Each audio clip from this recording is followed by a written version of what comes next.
31 जुलै 2025 रोजी घेतलेली आहे।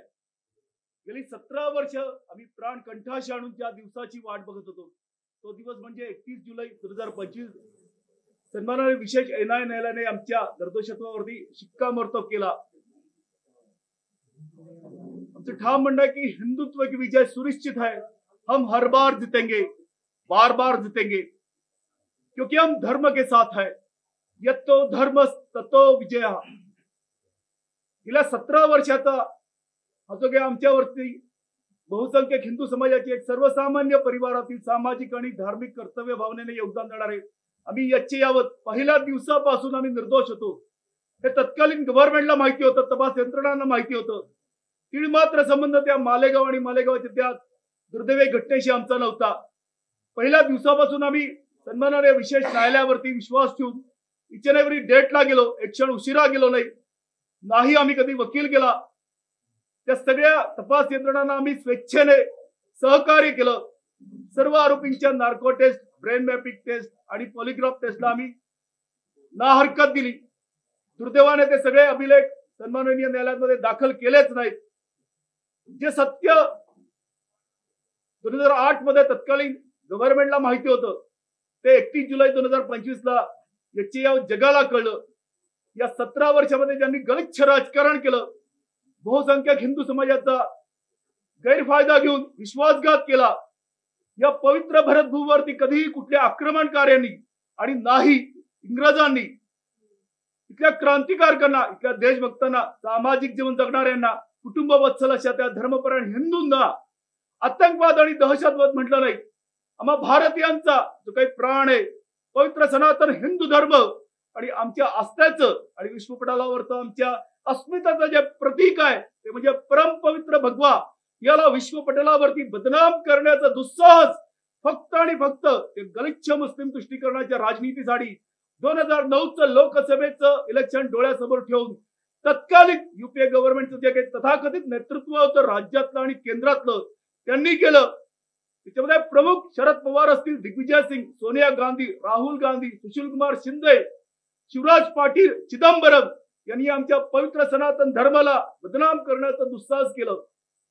17 वर्षाच्या या न्यायालयीन लढ्याला आम्ही सामोरं गेलो। आम्ही निर्दोष होतो म्हणून इच एंड एव्हरी डेटला आम्ही सन्माननीय न्यायालयामध्ये गेलो। पण ज्यांनी सरकारच्या सत्ताधाऱ्यांच्या ताटाखालचं मांजर बनवून या खटल्याचा तत्कालीन तपास केला होता, ते कोणीही एटीएसचे पूर्व अधिकारी त्या सन्माननीय न्यायालयातील त्या सुनावणीला सामोरे गेले नाहीत, न्यायालयामध्ये कधी साक्ष नोंदवायला आले नाहीत। त्याच्यामध्ये प्रमुख नाव होतं परमवीर सिंग। मी त्याला परमवीर सिंग बिलकुल म्हणत नाही, तो परमक्रूर सिंग आहे। या महाराष्ट्रावरती औरंगजेब आणि अफजल खानाच्या त्या आक्रमणानंतर जर कुठला आम्हा हिंदूंवरचं आक्रमण असेल तर ते परमक्रूर सिंगचं होतं। अनन्वित अत्याचार त्या संन्यस्त जीवन जगणाऱ्या साधू संतांवरती आणि त्या निर्दोष हिंदूंवरती या परमवीर सिंगने केलेले होते। केपी रघुवंशी असतील, सुखविंदर सिंग असतील, अनामी रॉय असतील, अरुण खानविलकर असतील, एटीएस काळात होती इन्चार्ज सचिन कदम असतील, माने असतील, श्रीराव असतील, कोणी एटीएस अधिकारी साक्ष नोंदवायला आलेच नाहीत। जे धडांत खोटे अभिलेख आपल्या अधिकारांचा दुरुपयोग करून सन्माननीय न्यायालयाचा विश्वासघात करून न्यायालयाच्या अभिलेखामध्ये दाखल केलेत, त्या सुनावणी दरम्यान पूर्णतः बेकायदेशीर होते।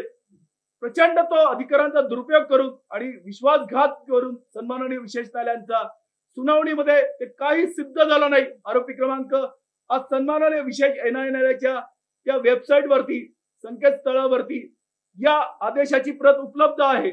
आपण ती प्रत जर बघितली तर या बॉम्बस्फोटमध्ये जी काही साध्वी प्रज्ञा सिंग ठाकूर यांची बाईक म्हणून 17 वर्ष अत्यंत बेजबाबदारपणे सर्व संबंधितांनी आपल्या त्या अज्ञानाचं प्रदर्शन मांडलं होतं, तर अशी कुठलीही साध्वी प्रज्ञा सिंग ठाकूरची बाईक सिद्ध झाली नाही। ज्या बाईकवरती स्फोट झाला असं ते म्हणत होते अभियोजन पक्ष, ते पण अभियोजन पक्ष बाईकवरचा स्फोट सिद्ध करण्यासाठी नाकाम ठरलेला आहे। नाही कॉन्स्पिरसीची थिअरी सिद्ध झाली, नाही कुठला इलेक्ट्रॉनिक एव्हिडन्स। त्यामुळे ही धादांत पूर्णतः खोटी केस, परंतु गेली 17 वर्ष या खटल्यामध्ये जे निर्दोष आणि निष्पाप होते त्यांच्या आयुष्याची पूर्णतः राख रंगोळी या काँग्रेसने केलेली आहे। 17 वर्षाच्या ज्या आमच्या वेदना आहेत त्या शब्दात आहेत। आज 31 जुलै नंतर प्रथमच या महाराष्ट्राचं जे काही हे भूषण म्हणून वास्तू आहे आमच्यासाठी हे पवित्र ठिकाण आहे. या ठिकाणी आम्हाला आपलं म्हटलं. आम्ही अपरिचित होतो या सगळ्या व्यक्तींशी आणि आज आम्हाला इथे बोलून एक प्रासंगिक असा आमचा तो स्वागत त्यांनी केलंय आणि आमचं अनुभव कथन त्यांनी ऐकलंय सगळ्यांना त्यांच्या संबंधितांना बोलून. तर हे आमच्यासाठी खूप मोठी गोष्ट आहे. कारण निर्दोष सुटल्यावरती याच समाजाच्या आधारावरती आम्ही आमचं जीवन यापन करणार. त्यामुळे खूप मोठ्या मनाने इथल्या सर्व संबंधितांनी आदरणीय सावरकरजींनी आम्हाला इथे बोलून आमचा स्वागत केलं, आम्हाला आपलं म्हटलं, आम्हाला धीर दिला, आमच्या सगळ्या ज्या काही आहे कायद्याशी जो काही लढा होता तो समजून घेतला. तर ही आमच्यासाठी या आयुष्यातील एक अविस्मरणीय घटना होती. कारण निकाल लागल्यानंतर सुद्धा उर्वरित आयुष्य कसं जगायचं, कोण आपल्याला आपलं म्हणेल, मी म्हणणारे सुद्धा आज अंतर राखतात न्यायालयाच्या निर्णयानंतर सुद्धा. त्यामुळे माझ्यासाठी ही खूप मोठी गोष्ट आहे आणि ही आमची पहिली अधिकृत पत्रकार परिषद आहे. त्यामुळे मी सगळं त्या मुंबईतील प्रचार प्रसार माध्यमांचे आवर्जून आभार व्यक्त करतो. या खटला निकाली निघण्यामध्ये या स्वायत्त आणि प्रामाणिक प्रचार प्रसार माध्यमांचं खूप मोठं योगदान आहे. आपल्या पाठिंबाशिवाय हा खटला निकाली निघाला नसता. मालेगाव विस्फोट 2006 खटला आज ताब्यात सुरू पण नाही झाला. मी आवर्जून आपल्याला विनंती करेल, आपल्या मनामध्ये जर काही शंका कुशंका असतील, कुठलेही प्रश्न असतील तर ते अवश्य विचारा. परंतु जजमेंट आज सन्माननीय न्यायालयाचं आलेलं आहे आणि तब्बल 17 वर्षाच्या अव्याहत संघर्षानंतर ते जजमेंट आलेलं आहे. त्यामुळे आम्ही सर्व संबंधितांचे मनपूर्वक ऋणी आहोत. खूप खूप धन्यवाद. स्वतंत्र भारताचं सर्वोच्च संविधान आहे. यच्चयावत भारती, त्याला प्रमाण मानून त्याला वंदन करून आपलं जीवन या स्वतंत्र भारतामध्ये जगत असतात. कायद्याचं राज्य आहे. आरोपी पकडला, 24 तासात हजर करा, पोलीस कस्टडी घ्या, दोषारोपपत्र दाखल करा. मालेगाव विस्फोट खटल्यामध्ये 20 जानेवारी 2009 रोजी दोषारोपपत्र दाखल केलं. का नाही हा खटला निकाली काढला? का हा खटला प्रलंबित ठेवला? कोणी त्या करदात्या भारतीयांच्या पैशांचा अपव्यय केला आणि काय गरज होती अशा कुठल्या संविधानिक तरतुदी अंतर्गत, कुठल्या कायदेशीर त्या प्रक्रियेअंतर्गत इथल्या बहुसंख्यक समाजाचे जे आस्थेचे, अस्मितेचे, जे प्राणाचे शब्द आहेत त्या शब्दांना जोडून आतंकवाद आणि भगवा शब्द लावला. तर माझं असं म्हणणं आहे की बहुसंख्यक हिंदू समाजाच्या मतांच्या आधारावरती पिढ्यानपिढ्या सत्ता भोगणाऱ्या या निर्लज्ज काँग्रेसच्या नेतृत्वाला थोडी तरी लाज वाटायला पाहिजे. आज त्यांनी क्षमा मागायला पाहिजे की त्यांनी या बहुसंख्यक हिंदू समाजाचा सातत्याने दुरुपयोग केला, अल्पसंख्याक समाजाच्या अज्ञानाचा गैरफायदा घेतला. 31 जुलै रोजी आमच्या निर्दोषत्वावरती सन्माननीय न्यायालयाने शिक्कामोर्तब केला. आमच्या आयुष्यामध्ये 17 वर्षानंतर आनंद आला. परंतु त्या मालेगाव मधील गरीब लोकांची काय भावना झाली असेल आपण समजू शकतो की गेली 17 वर्ष त्यांना सत्ताधाऱ्यांनी, काँग्रेसने त्यांच्या अज्ञानाचा, असहाय्यतेचा, असंघटितपणाचा गैरफायदा घेतला आणि आजही मालेगाव विस्फोट 2008 समझोता ब्लास्ट मध्ये पाकिस्तानी आतंकवाद्याला सोडून हिंदूंना लटकवलं. अजमेर शरीफ ब्लास्ट मध्ये सुद्धा त्या संतत्व प्राप्त असलेल्या असीमानंदांना लटकवलं. अजमेर शरीफ ब्लास्ट असेल, वडासाहेब ब्लास्ट असेल, विद्यमान केंद्रीय गृहमंत्री यांना सुद्धा गृहराज्यातून तडीपार केलं. किती तो सत्तेचा दुरुपयोग. त्यामुळे मी पुन्हा पुन्हा यच्चयावत भारतीयांना आवाहन करेल की आम्ही निमित्त होतो, आमच्या 17 वर्षीय आयुष्यातील परतफेडी आणू देणार नाही. परंतु यापुढे जर का कुठल्याही त्या धर्मपरायण या करदात्या भारतीय नागरिकाचं असं आयुष्य जर उद्ध्वस्त व्हायचं नसेल तर कदापि काँग्रेसला मतदान करू नका. कदापि काँग्रेस सत्तेवरती येणार नाही याची काळजी घ्या. जे राष्ट्रभक्त आहेत, जे धर्मनिष्ठ आहेत, तेच सत्ताधारी असले तरच येणाऱ्या पुढील पिढ्या त्या भारतीय संविधानाला अभिप्रेत, प्रतिष्ठित आणि आपल्या स्वातंत्र्याचा उपभोग घेऊ शकेल असं मी माझ्या स्वानुभवावरून आवर्जून सांगायला मला आवडेल. मालेगाव विस्फोट 2008 मध्ये सगळ्यात अगोदर साध्वी प्रज्ञा सिंग ठाकूर यांना अटक झाली. तर जी तथाकथित बाईक होती LML फ्रीडम, तिच्या आधारावरती त्या कंपनीशी त्यांनी संपर्क केला आणि त्या संबंधित जे काही क्रमांक होते तर देश पातळीवरती त्यांनी त्याची जाणून घेण्याच्या तपासामध्ये प्रयत्न केला. त्यामुळे त्यांना फक्त साध्वी प्रज्ञा सिंग ठाकूर असं नाव सापडल्यामुळे बाकीच्या गाड्यांचा त्यांनी तपासच केला नाही. आणि आज ही वस्तुस्थिती आहे की जी बाईक साध्वी प्रज्ञा सिंग ठाकूरची म्हणून दाखवली ती बाईक साध्वी प्रज्ञा सिंग ठाकूरची होती हे ते सिद्ध करू शकले नाहीत. कुठल्याही वैध अभिलेख नाहीयेत. साध्वी प्रज्ञा सिंग ठाकूरचं साधं ड्रायव्हिंग लायसन्स पण नाहीये. तिला कोणी गाडी चालवताना सुद्धा बघितलेलं नाहीये. त्यामुळे धादांत खोटी फक्त आणि फक्त 2009चं मुस्लिम तुष्टीकरणाचं जे गलिच्छ राजकारण खेळायचं होतं म्हणूनच या सगळ्या आरोपींना या खटल्यामध्ये गोवलं. जे काँग्रेसच्या विरोधामध्ये होते, जे धर्मांतरणाच्या विरोधामध्ये संविधानिक कर्तव्य पार पाडत होते प्रामाणिकपणे, असं ठरून हजार लोकांना या मुंबईमध्ये घेऊन आलेत. आणि काही जणांना जे संसारिक कार्यकर्ते होते त्यांनी मजबुरीमध्ये साक्षीदार झालेत. परंतु तत्कालीन या देशातील क्षत्रिय आणि अखिल भारतीय स्तरावरचं जे संन्यस्त धार्मिक राजकीय नेतृत्व होतं, ज्यांना आम्ही आयुष्यात कधी भेटलो नाही, ज्यांची नावं आम्ही त्या वर्तमानपत्रातून आणि टीव्हीवरच्या बातम्यांमधून त्यांना प्रत्यक्ष बघितलं होतं आणि ऐकलं होतं, अशा त्या ऋषितुल्य आदर्श अनुकरणीय ज्येष्ठ श्रेष्ठ त्या राष्ट्रभक्तांना धर्मनिष्ठांची नावं आम्हाला घेण्यास त्यांनी भाग पडलं. आम्ही ती नाही घेतली म्हणून आम्हाला आरोपी बनवलं. विद्यमान सरसंघचालक जी असतील श्रद्धेय मोहनजी भागवत, योगी आदित्यनाथजी, प्रवीण तोगडियाजी, श्री श्री रविशंकरजी, या सगळ्यांची तुम्ही नावं घ्या. ट्रायलच्या वेळेस तुम्ही त्याला नाकारा, पण आज तुम्ही तुमचं आयुष्य वाचवा. 2009चं इलेक्शन डोळ्यासमोर आहे. हे फक्त मी नाही म्हणत आहे, या खटल्यातील एक साक्षीदार सुद्धा म्हणतायत. आणि तत्कालीन इन्व्हेस्टिगेटिंग ऑफिसर महबूब मुजावर यांनी सुद्धा ऍफिडेव्हिट वरती हे म्हटलेलं आहे. तर देशामध्ये जगामध्ये आरोपींना हे गुन्हा करण्यासाठी, गुन्हा सिद्ध करण्यासाठी मारतात, ते गुन्हा उघडकीस करण्यासाठी मारतात. परंतु जो गुन्हा आम्ही केलेलाच नाहीये आणि ज्यांना आम्ही ओळखत नाही, त्याच्यामुळे आम्ही अमानवीय पद्धतीने आम्ही मारहाण सहन केली. साध्वी प्रज्ञा सिंग ठाकूर आज तागत आपल्या पायावरती चालू शकत नाही. आम्ही सगळ्याच्या सगळे फिजिकल फिट होतो. घरच्यांना अपमानित केलं, प्रताडित केलं.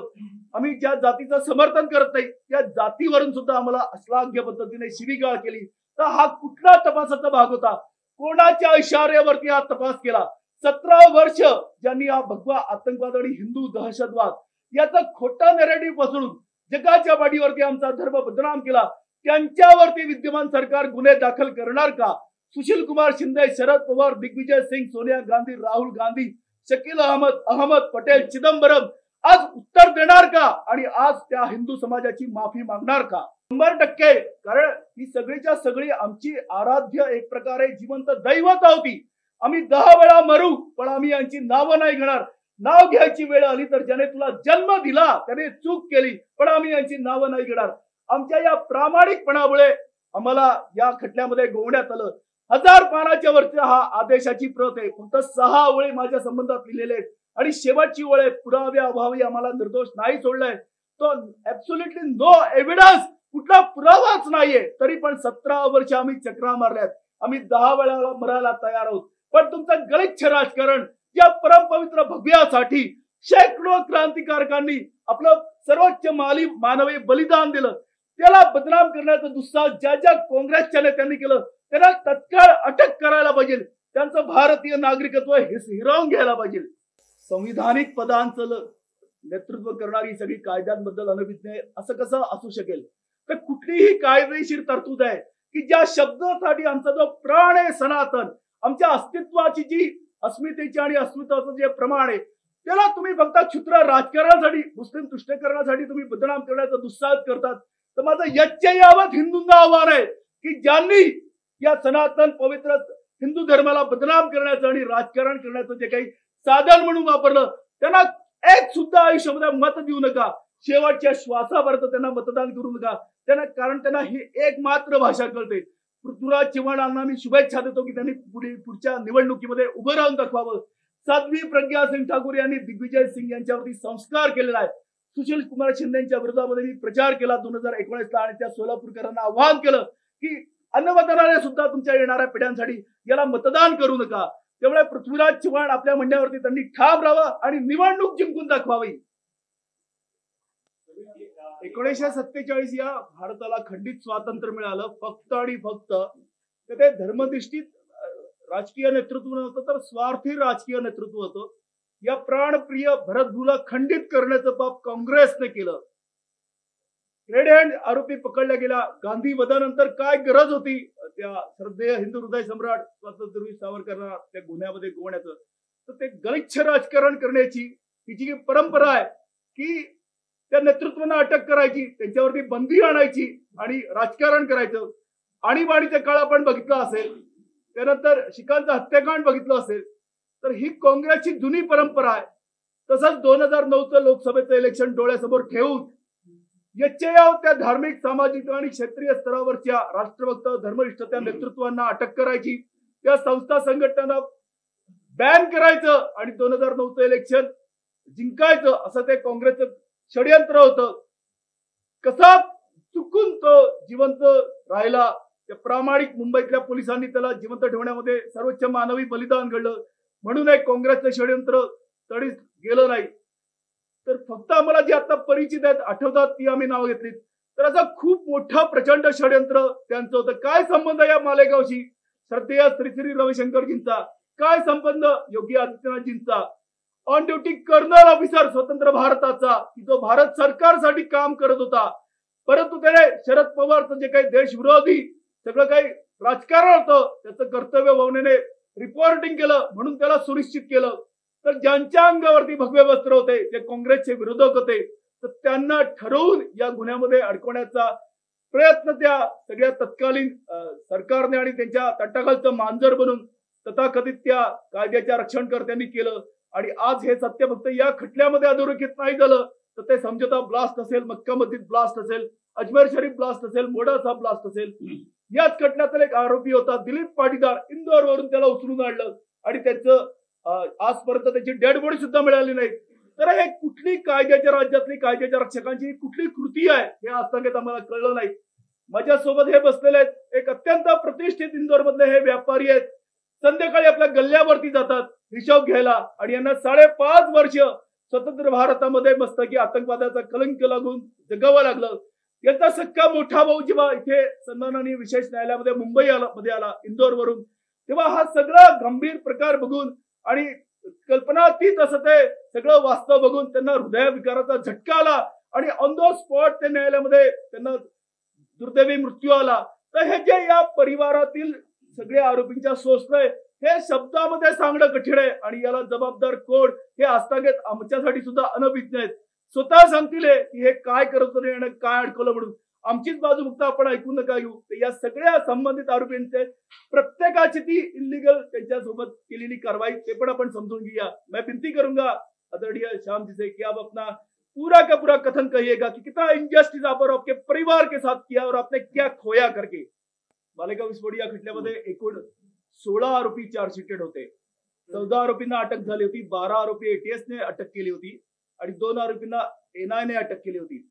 आता ज्यांनी आपलं अनुभव कथन सांगितलं तर यांना 2014 ला सरकार बदललं, पण त्या अगोदर या मुंबईमध्ये कुठलाही आरोपी नव्हता. पण या मुंबईतले एक सदहृदय श्रद्धेय ऍडव्होकेट संजीव पुनाळेकर सर आहेत, यांनी निवासाची व्यवस्था केली. गेली 17 वर्ष निस्वार्थ आणि कर्तव्य भावनेने एकही पैसा न घेता स्वतःचाच डबा त्या सगळ्या आरोपींना त्यांनी खाऊ घातलेला आहे. आणि 2012लाच यांची सशर्त जामिनावरती सन्माननीय मुंबई उच्च न्यायालयाने मुक्तता केली होती. तर 14 नंतर सरकार बदलल्यामुळे नाही, तर 14च्या अगोदर सुद्धा त्या अभिलेखांमध्ये काही अर्थ नव्हता, म्हणून काही आरोपींना सशर्त जामिनावरती मुक्त केलं होतं. 2017ला 14 पैकी 7 आरोपी विदाउट ट्रायल डिस्चार्ज झाले. त्यांची ऑर्डर कोणी चॅलेंज केली नाही, कारण तो सन्माननीय विशेष न्यायालयाचा सुस्पष्ट आदेश होता. उर्वरित 7ही आरोपी प्रथम दृष्ट्या कुठलाही पुरावा नसल्यामुळेच सगळ्यांना सशर्त जामिनावरती मुक्त केलं. कुठलीही ऑर्डर चॅलेंज झालेली नाहीये. त्यामुळे माझी मला विश्वास आहे की गेल्या तब्बल 17 वर्षानंतर हा जो 31 जुलै 2025 रोजी सन्माननीय विशेष न्यायालयाचा आदेश आलेला आहे, तर तो आदेश अत्यंत सुस्पष्ट आहे आणि तो सर्वोच्च न्यायालयामध्ये जर कोणी गेलं तरी तो आदेश बदलणार नाही. हे आमच्या प्रत्यक्ष त्या अनुभवांती आम्ही ठामपणे सांगतो.